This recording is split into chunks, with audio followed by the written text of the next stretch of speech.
இந்த கோயில் தானா? ஆமா மேடம். வாங்க போலாம். இந்த இடத்துல தான் எனக்கு மயக்க மருந்து கொடுத்த இளநீ கடை இருந்துச்சு. ஆனா இப்ப அந்த கடைக்காரனை காணும் பாத்தீங்களா?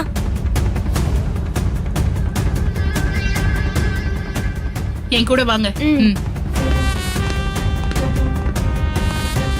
ஐயா சொல்லுங்க மேடம். இங்க ஒரு இளநீ கடைக்காரன் இருந்தானே, அவன் எங்க? அவன் 2 நாளா கடை போடல மேடம். ஓ, அவன் வீடு எங்க இருக்கு? எனக்கு தெரியாது மேடம்.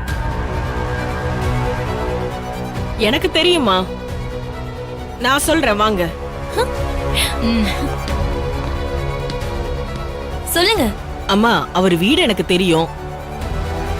ஆனா பூட்டி கிடக்குது. வெளியூர் போயிருக்காங்கன்னு நினைக்கிறேன். அவன் போலீஸ்க்கு பயந்துதான் எஸ்கேப் ஆயிட்டான் மேடம்.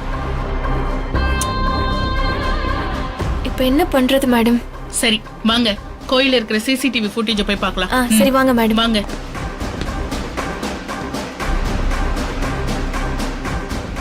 மேம், அங்க இருக்கிறவர்கிட்ட தான் சிசிடிவி ஃபுட்டேஜ் இருக்கு. வாங்க போய் பார்க்கலாம். வணக்கம் மேடம். 3ஆம் தேதி சிசிடிவி ஃபுட்டேஜ் காட்டுங்க.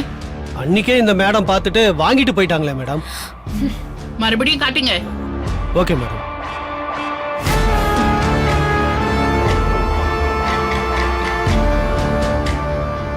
மேடம் அங்க பாருங்க.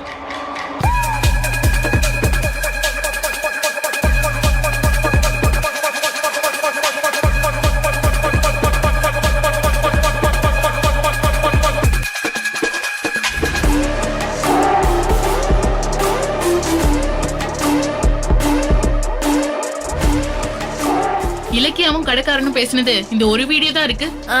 இதுலதான் மேடம் எனக்கு மயக்க மருந்து கொடுக்கறத பத்தி பேசிருக்காங்க. அதான் வாய்ஸ் இல்லாத இந்த வீடியோ வச்சு இலக்கிய மேல எந்த கேஸும் போட முடியாதுன்னு நான் ஏற்கனவே சொன்னேனே. மேடம், அப்ப நம்ம கிட்ட இருக்கிற ஒரே ஆதாரம் என்கிட்ட இருந்து தப்பிச்சு போன அந்த இளநீ கடைக்காரன் வச்சிருந்த அந்த வீடியோ தான். எஸ், அவன் கிட்ட இருந்து அந்த வீடியோ வாங்கினாதான் நீங்க ஆசைப்பட்டது நடக்கும். இல்லன்னா இலக்கிய நிச்சயம் தப்பிச்சிடுவா. மேடம், அது மட்டும் நடக்க கூடாது மேடம். இலக்கிய ஜெயிலுக்கு போயே ஆகணும். அந்த இளநீ கடைக்காரன் குடும்பத்தை எப்படியாவது தேடி கண்டுபிடிங்க ப்ளீஸ். எங்க ஓடி போயிருக்க போறாங்க? சொந்த ஊரு இல்ல சொந்தக்காரங்க வீடுன்னு எங்கேயாவது போயிருப்பாங்க. கண்டுபிடிச்சிடலாம்.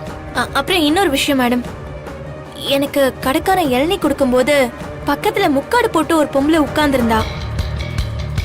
அவ நிச்சயமா கடைக்காரனோட பொண்டாட்டி இல்ல, அந்த இலக்கியோட ஆளாதான் இருப்பா. அவ தான் இளநீல மயக்க மருந்து கலந்துருக்கணும். அவளையும் கொஞ்சம் யாருன்னு விசாரிங்க மேடம். ஓகே ஓகே, நான் பாத்துக்கிறேன். போலாமா? சரி மேடம். வரோம் சார். Okay madam. வாங்க.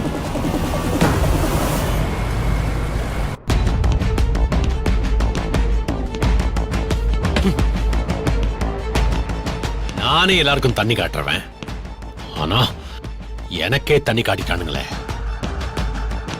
கல்யாணம்னு சொல்லி என்ன ஏமாத்தி பணம் டாக்குமெண்ட்ஸ் மொத்தத்தையும் அள்ளிட்டு போயிட்டானுங்களே. ராஸ்கல் அடைச்ச. டேய் கௌதம், ராஸ்கல்.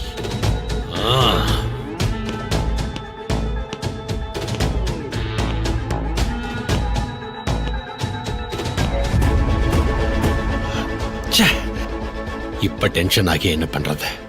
எல்லாம் அவங்கிட்ட போய் சிக்கிக்கிச்சு. இப்ப எப்படி அதையெல்லாம் மீட்க போறேன்னு தெரியலையே.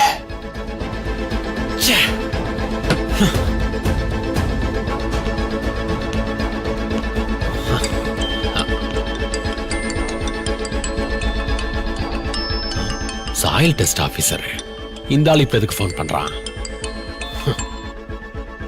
சொல்லுங்க சார். சார், உங்க அக்கவுண்ட்டுக்கு ஒரு 20,000 ரூபாய் அனுப்பிச்சிருக்கேன். நீங்க பார்த்து கொஞ்சம் செக் பண்ணிக்கோங்க. என்ன? என் அக்கவுண்ட்டுக்கு 20,000? ஆமா. எதுக்கு? அதான் சார், கௌதம் ப்ராஜெக்டோட சாயில் டெஸ்ட் அப்ரூவலை ஃபெயிலியர் ஆக்குறதுக்காக 20,000 ரூபாய் எனக்கு அனுப்பிச்சிங்கல்ல, அந்த பணம் தான். ஆமா, அதையே எனக்கு திருப்பி அனுப்புறீங்க?